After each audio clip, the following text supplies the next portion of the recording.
Alright guys, we're going to check out these target stands by HighWild today. This should be a double pack here, so I'll pull them out in just a second, show you, but it's going to give you a little metal stand to be used with these 1x2s, and you have them standing up, and I believe it comes with clips, and it even comes with some free targets, not just the one that's on the box there, so you can shoot the box too if you want, but there should be paper targets in there, I believe, clips and whatnot. So let me get her pulled out here and show you what's in the box.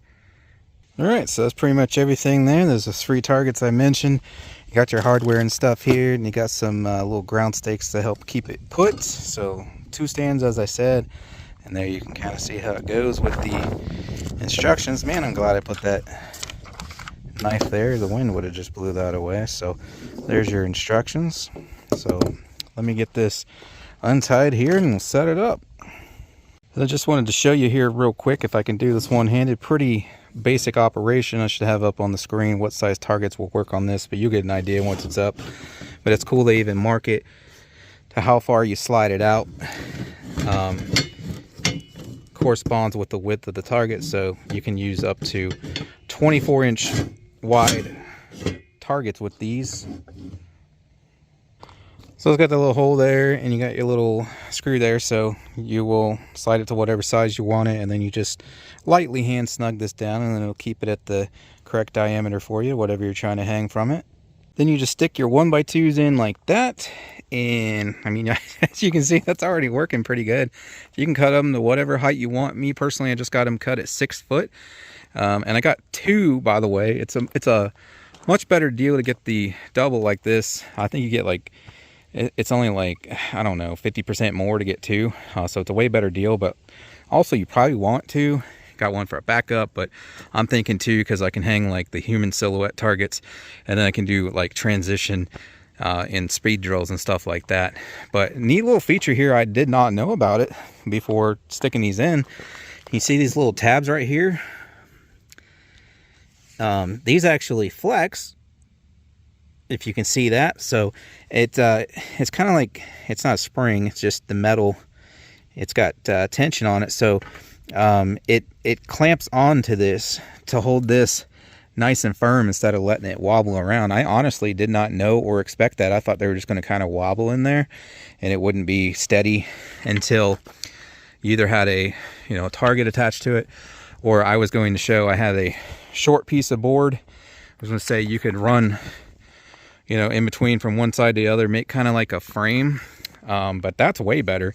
So yeah, you can just keep these single poles like this, throw them in your car. I mean, these are 6 foot tall. I got them in my little Acura coupe up there, so no issues getting them in the car, and you don't have to worry about, see, I was able to angle that one to press them in, but yeah, it holds on to them for you, so that's pretty cool. I did not know that.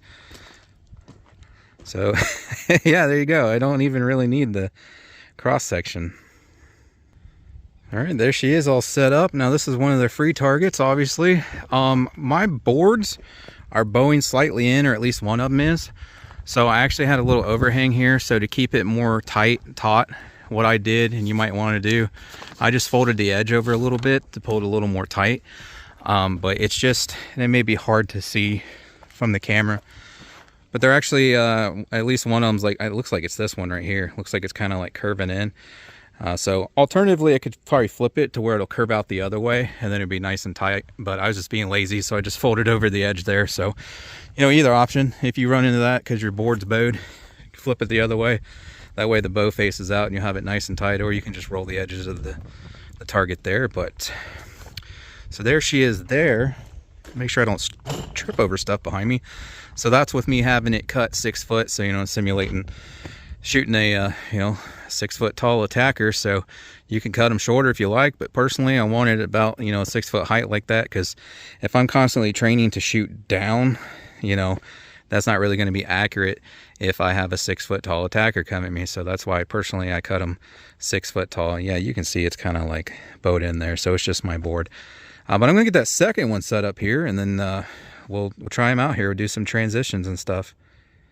And by the way, you probably already seen it comes with all these anchors. I'm not going to worry about it here because not only is it not windy today, so I don't need it, but there's a lot of rocks buried in the soil here, so it's real hard to drive stuff into the ground here. But you got a hole on each end to where you can drive these anchors into the ground for a windy day. That way you don't have to worry about it tipping over on you there. But I'm not going to worry about that today.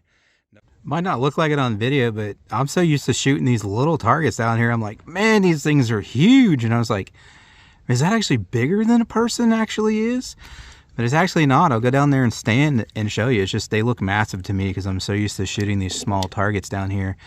And this is going to reveal my height to you guys. I've had comments before. People think I'm tall for some reason. I am not. So with that frame there, it's probably adding an extra, I don't know, inch or two, because I cut those boards at, I don't even think I'd call them a board, more like a strip, but they're 6 foot tall, but that frame probably adds an inch or two. But I just want to go down here for a size reference for you guys to show you.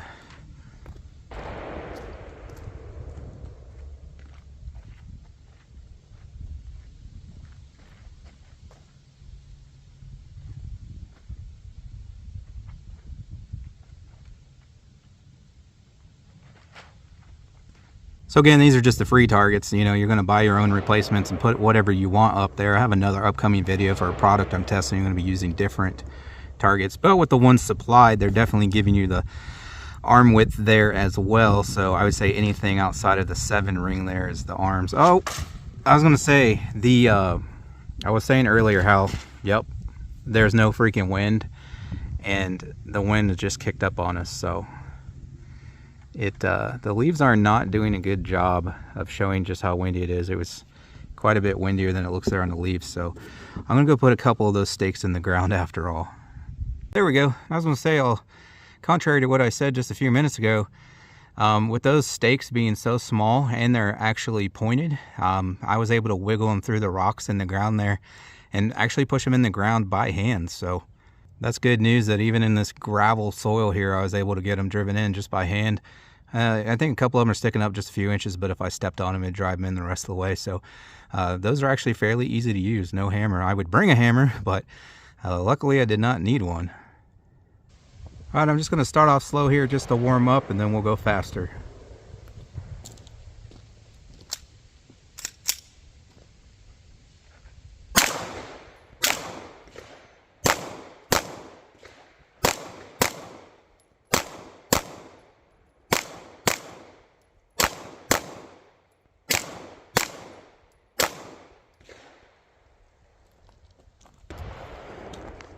I'm just curious to see how I did.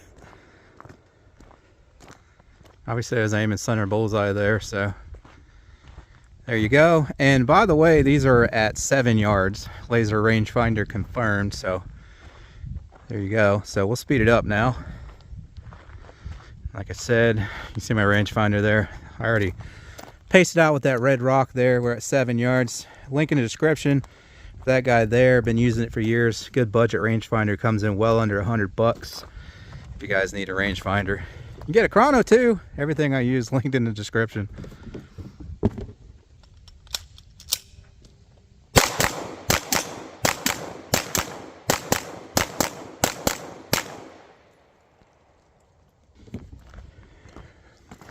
All right.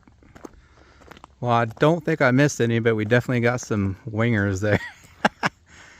That's why I don't particularly care. I don't really like the dot on that as much as some others. The window is a little bit smaller than I prefer. I was definitely losing that dot some shooting that. So a lot of those shots were just pointing and shooting as the dot was flickering back and forth. So I might sound counterintuitive. I did a lot better on this one.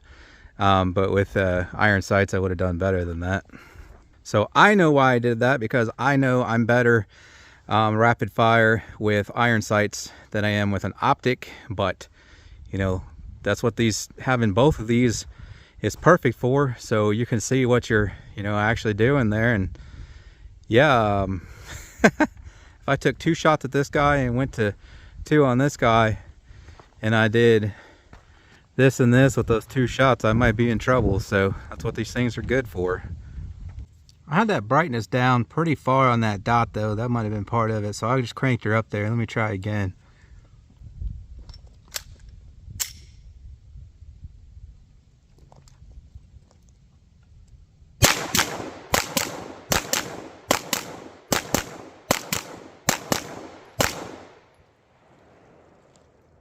All right, that definitely helped a lot, and I gave her a little firmer squeeze on the grip there, which no doubt in high stress, you're gonna be gripping the crap out of your piece. So I think you see a lot more in the center there. They're all right here, because you can see previously we had these flyers out here. Put them all right there. So yeah, that made a huge difference. Duh, right? Same thing here. You know, these outside flyers were already there, so I got them all right here, man. So it was mostly that dot. I had the brightness way too low because I was previously target shooting with it. So, you know, generally when I'm trying to be precise, slow shooting, I turn the dot down so it's even more fine and crisp. But I cranked her up there so I could see it real good under that rapid fire, and boy, that made a difference. Like I said, I gripped up a little tighter, but I mostly just needed to turn that freaking red dot up. Now I'm going to try something. Every time I do a pistol review out here, I always say how these bowling pins back here are actually smaller than a headshot. So we're going to move these guys back there 15 yards from right here at my bench. It's 15 yards to that back row again. Razor, oh my goodness. Laser rangefinder confirmed. So I'm going to move those back there and do headshots on these and see how well I actually do on a torso target there. All right, I got Patrick there at 15 yards, and I got SpongeBob up there at 20 for an even more of a challenge. And yeah, as you can see there, the bowling pin is narrower than that head. But all right, here we go, and I'll just zoom you guys in so you can see what's going on here, but we'll be right back behind the camera. Again, 15 yards on Pinky and 20 yards on the yellow guy there. And this is freehand, by the way, standing. I'm not using a rest or anything. And this is a prime example right here. You guys watch my pistol review videos and I tell you how the angle makes it look like the bullet hits way off to the side. Here's a prime example. You'll see it hit the head, but the shot looks like it's way right.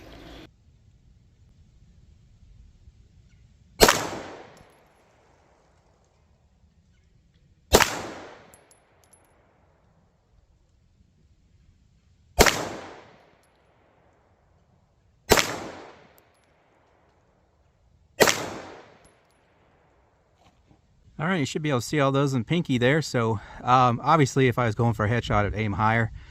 I was just aiming at that yellow X, and I thought this thing shot a little bit low. So when I get it home, I'm gonna have to bring it up a few clicks, but just basically going to see if I can hit it and, you know, doing a little group freehand there. So that was 15 yards. I'm just gonna aim at the X again. Well, on the yellow guy there at 20. His head's a little misshapen too.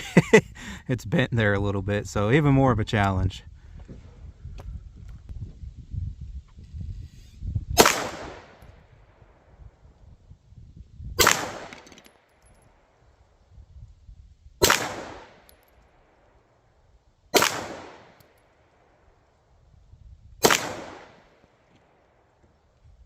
All right, I don't know where those went yet. You guys probably saw them. The fourth shot, I pulled a little bit to the left, I think. It went off before I was expecting it to, so no clue where that one went. And that last shot there, I think I pulled it a little right, maybe not. That is a factory Glock trigger, by the way, so not doing myself any favors there. True Glow, you know, cheap little red dot. It's a SCT 17 with Delta Team Tactical up top there. So let's see how I did. I mean, I could see the pink one pretty good, but the yellow one was hard for me to see. I know that first shot went low on the yellow guy there, so look at that, 15 yards freehand. I got about a 2-inch group with that. I've been telling people that thing shoots great. So up here at 20, yeah, my first shot, I know I went low because when I released the trigger, my dot was here. Now, granted, it is shooting low, like I just stated. So there's that one, I think, that I wasn't ready for. Maybe, maybe not. But that first one was low. That was me. But yeah, that's still pretty good there at 20 yards. Not that I have anything to prove here, but if I had better than a factory Glock trigger in there, I would have performed even better. But yeah, that does it for this one, guys. These things are excellent. Again, there'll be a link in the description if you want to pick yourself up a pair or even a single. But like I said, getting the pair, much better deal. And it comes with everything you need except for the 1x2s. So you just have to supply those and cut them yourself. They're about, well, where I got them, they were like $1.70 a piece. So real cheap lumber to set these things up. Also, everything you see me use in the video and way more linked in the description. And for what I cannot link on YouTube, check out my campsite page, which is also linked in the description.